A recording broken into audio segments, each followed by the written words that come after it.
The days had just begun to lengthen after the summer solstice of 1765 when a great grief fell upon the royal court of the island of Maui.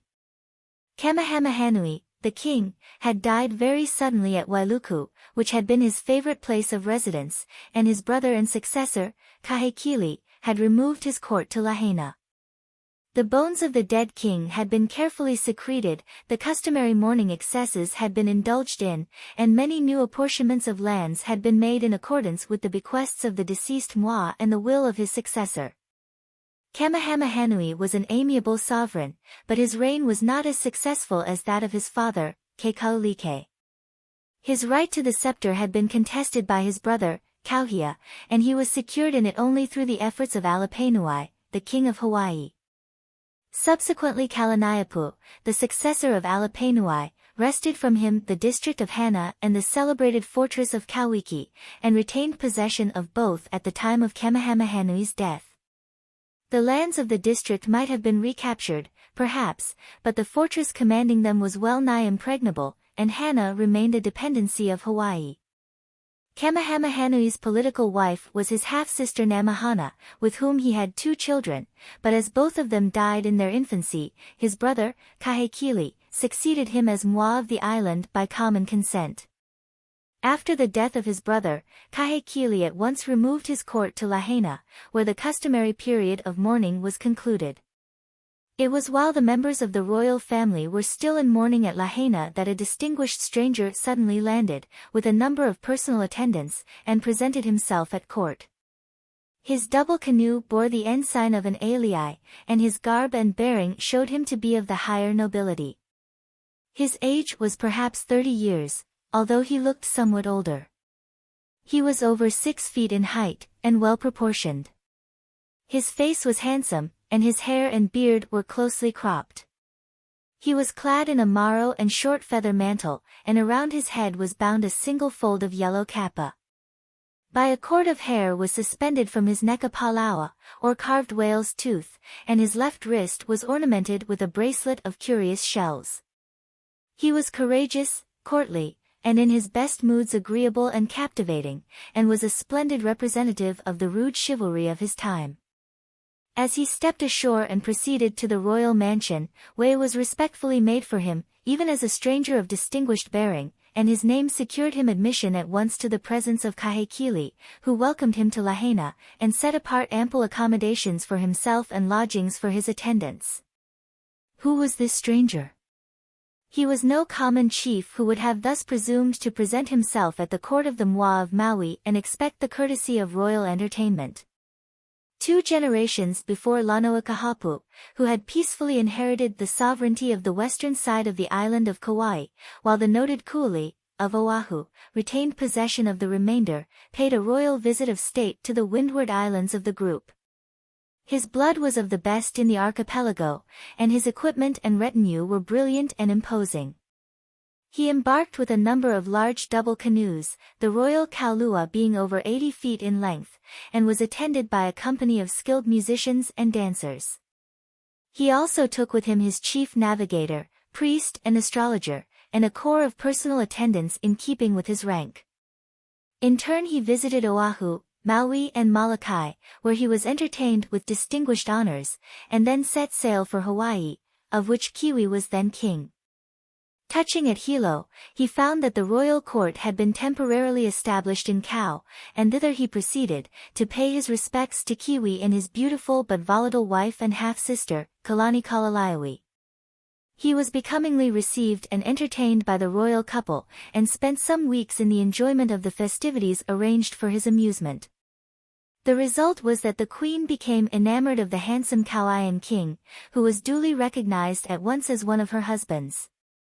From this union a son was born, who was named Kiwapipo, when the father returned to Kauai and there remained. This son grew to manhood, and by marriage with Kameku, of the royal line of Maui, became the father of the 3 distinguished chiefs who, with Kiwiahulu, were the leading captains of Kamehameha in the conquest of the group at the close of the 18th century. One of these sons of Kiwapipo was KEEAUMOKU, the Warwick of his time, the slayer and maker of kings. KEEAUMOKU's first effort in king-making occurred in 1754. On the death, in that year, of his uncle Alapainui, and the succession of his cousin Keeaumoku to the Hawaiian throne, he became dissatisfied with his allotment of lands and raised the standard of revolt in Keikaha. Defeated, he fled in his canoes to Kau, where Kalaniapu had for some years maintained himself in independence of Alapainui.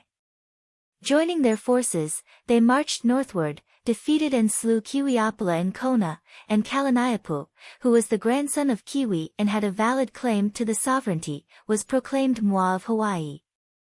It is probable that KEEAUMOKU's services were substantially rewarded by Kalaniapu, but in his early years he was turbulent and hot-tempered, and in 1765 he found a pretext for hurling defiance at the king and fortifying himself in the northern part of Kohala. Kalaniapu promptly placed himself at the head of an adequate force, took the fort by assault, and crushed the rebellion with a single blow. But KEEAUMOKU escaped over the Pali alone, reached the beach, secured a canoe and paddled out to sea. Night coming on and the skies being clouded, he lost his way and nearly perished through thirst and hunger, but he finally reached Lanai, where he found friends, and not long after sailed for Maui in a well-equipped double canoe and a respectable retinue of attendants. He landed at Lahaina, and the reader need not be told that the distinguished stranger who so suddenly presented himself at the court of Kahekili, as already mentioned, was KEEAUMOKU. The occupation of the district of Hana by the king of Hawaii was a source of irritation to Kahekili, and he welcomed KEEAUMOKU, not more as an enemy of Kalaniapu than as a chief who might be useful to him in the war which he then meditated for the recovery of the captured territory. But KEEAUMOKU was not content to subsist upon the favor of Kahekili.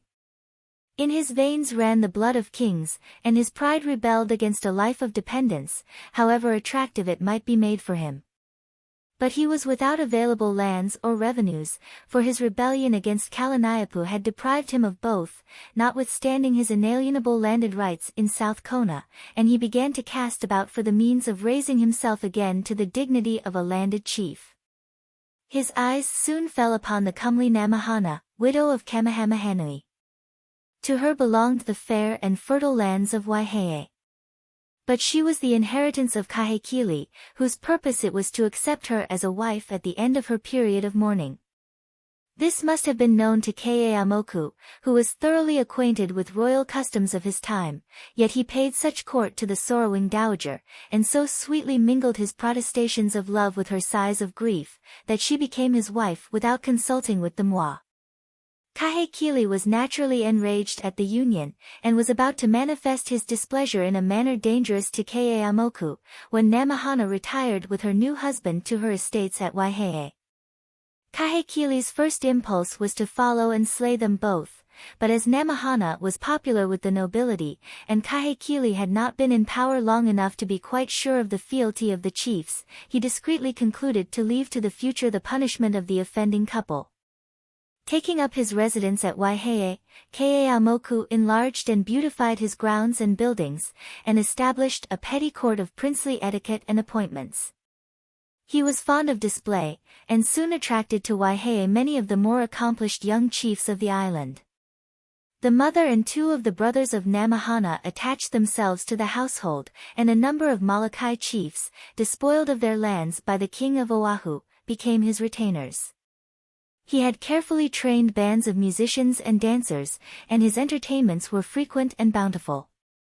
In the midst of this semi-royal gaiety and splendor, Kahekili quietly crossed the mountains and temporarily established his court at Wailuku, but a few miles from Waihehe.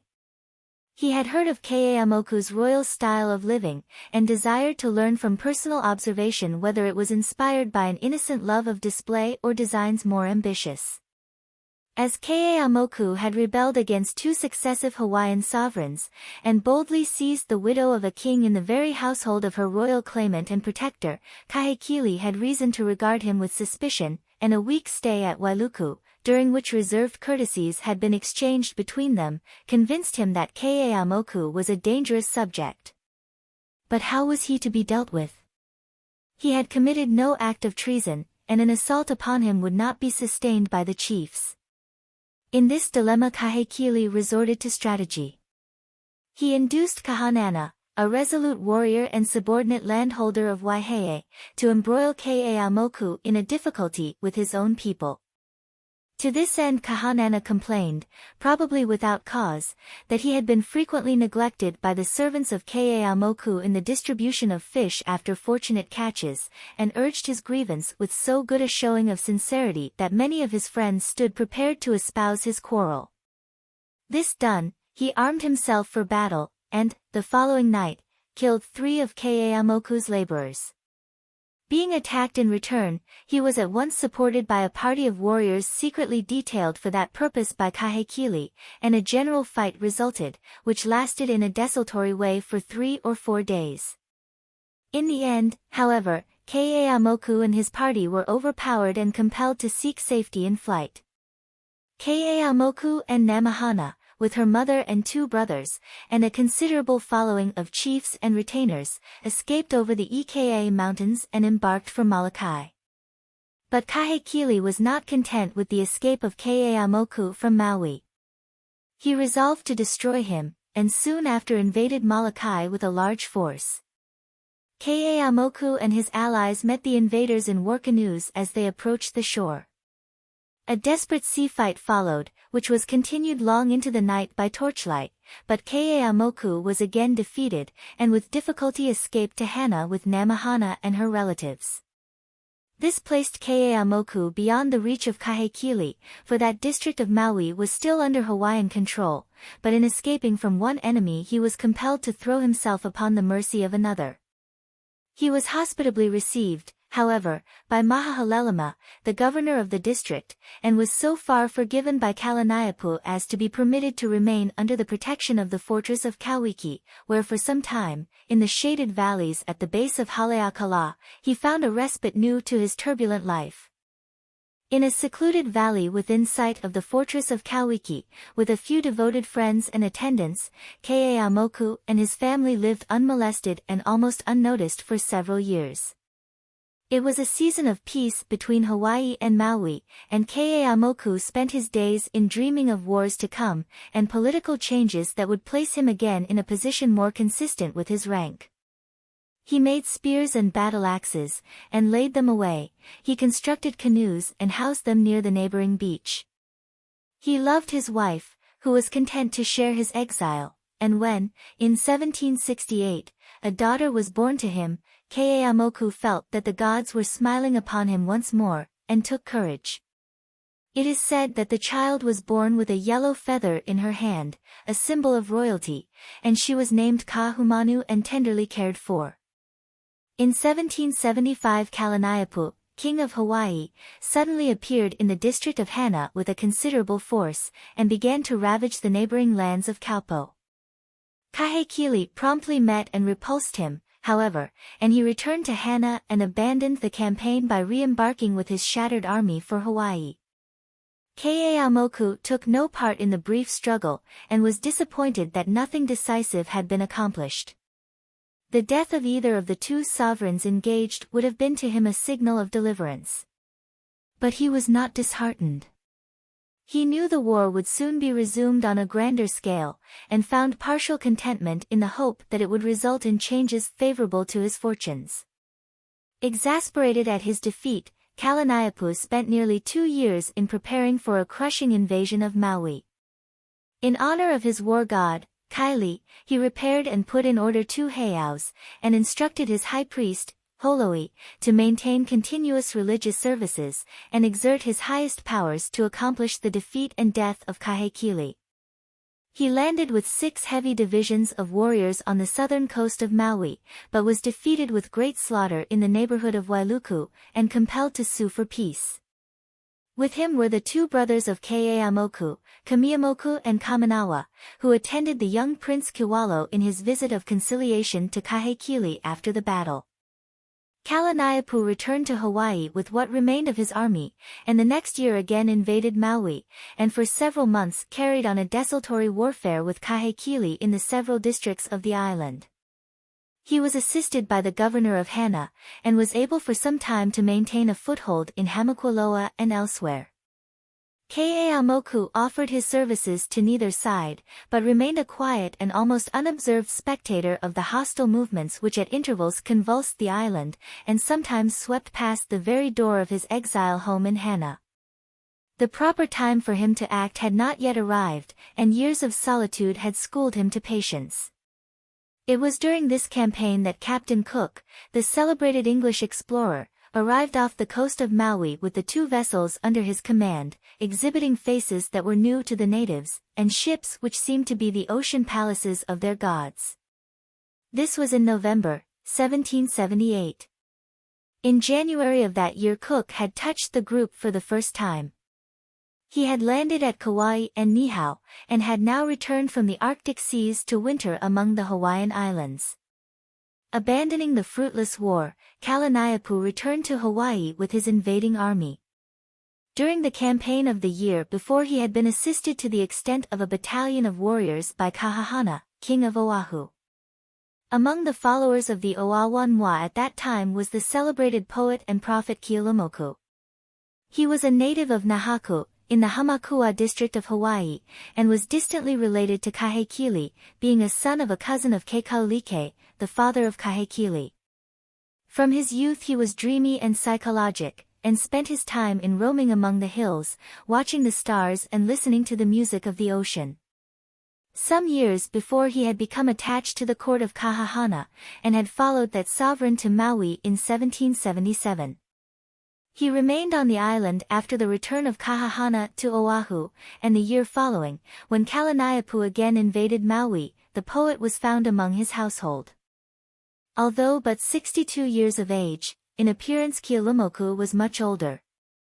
His eyes were bright, but his form was bent, and his white hair and beard swept his shoulders. When he sang all listened, and his wild utterances were treasured up and repeated as inspirations from the gods. He was known on all the islands of the group, and it was safe for him to travel anywhere. He had been a friend of KEEAUMOKU many years before, on Hawaii, and when he learned, during the campaign of 1778, that the unfortunate chief was in exile in Hana and had ceased to be accounted among the leaders of the time, he resolved to visit and console him. Without making his purpose known to any one, Keaulumoku crossed the mountains, and, the 3rd day, stood before his friend in Hana. Their greeting was affectionate, and after eating they sat down and wailed over KEEAUMOKU's misfortunes. Then Namahana came with stately grace to welcome the old poet, bringing with her Kahumanu, who was then a bright-eyed child of 10. He kissed the hand of Namahana, advising her to be of good cheer, and, embracing the child and looking into her eyes, told her that his dreams that night should be of her. And so they were, for the next morning he solemnly sang in the shade of the palms that Kahumanu would be loved by a chief of renown and become the wife of a king. And what of her father? Inquired KEEAUMOKU. Is he to rot with his spears in Hana? No, replied the poet, promptly. The great work of KEEAUMOKU's life is still before him.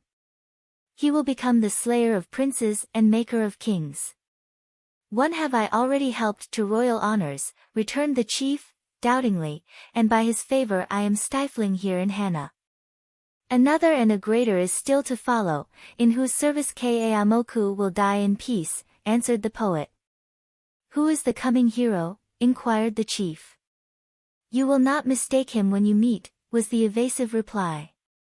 And when will that be? Ventured KEEAUMOKU. No reply being made, the chief continued. Well, no matter when, I have learned to be patient.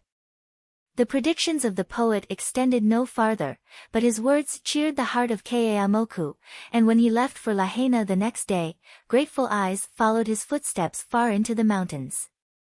Returning to Hawaii after his unsuccessful campaign of 1778, Kalaniapu remained for a time in Kona, and after the death of Captain Cook, in February, 1779, removed his court to Kohala, taking with him the poet Keaulumoku. The next year, feeling his end approaching, for he was nearly 80 years of age, Kalaniapu set his kingdom in order by proclaiming his son Kiwalo as his successor, and naming his nephew, Kamehameha, as the custodian of his war god. He then put down the rebellion of Imokakaloa in Kau, and, after changing residences 2 or 3 times for his health, finally died at Kailiki, in January, 1782. A few months before the death of Kalaniapu, Kahekili, learning of the failing health of his old opponent, prepared for the recovery of the district of Hana, which had been for nearly 40 years under Hawaiian rule. Marching into the district and investing the fortress of Kauiki, he finally reduced it by cutting off its water supply, and eastern Maui again became a part of the dominions of the Moa of Maui. This occurred about the time of the death of Kalaniapu. But what became of KEEAUMOKU and his family, whose home for years had been among the hills of Hana?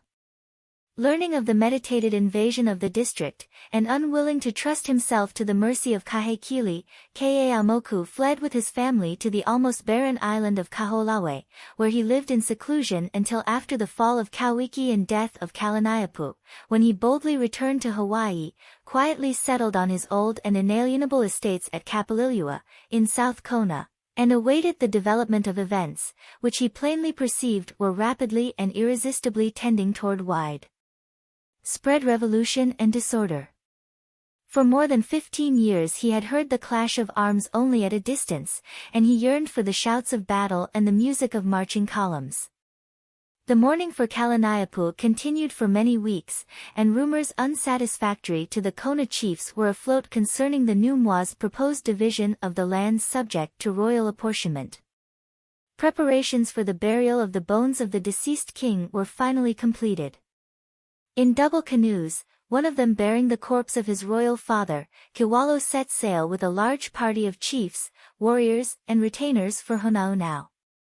There it was his purpose to deposit the remains in the neighboring burial place of Halakiwi, sacred to the ashes of Hawaiian kings, and then proceed with the redivision of such of the lands of the kingdom as were at his disposal. When off Hanokwa the second day, KEEAUMOKU came down from Kapalilua and boarded the fleet. His avowed purpose was to wail over the body of Kalaniapu.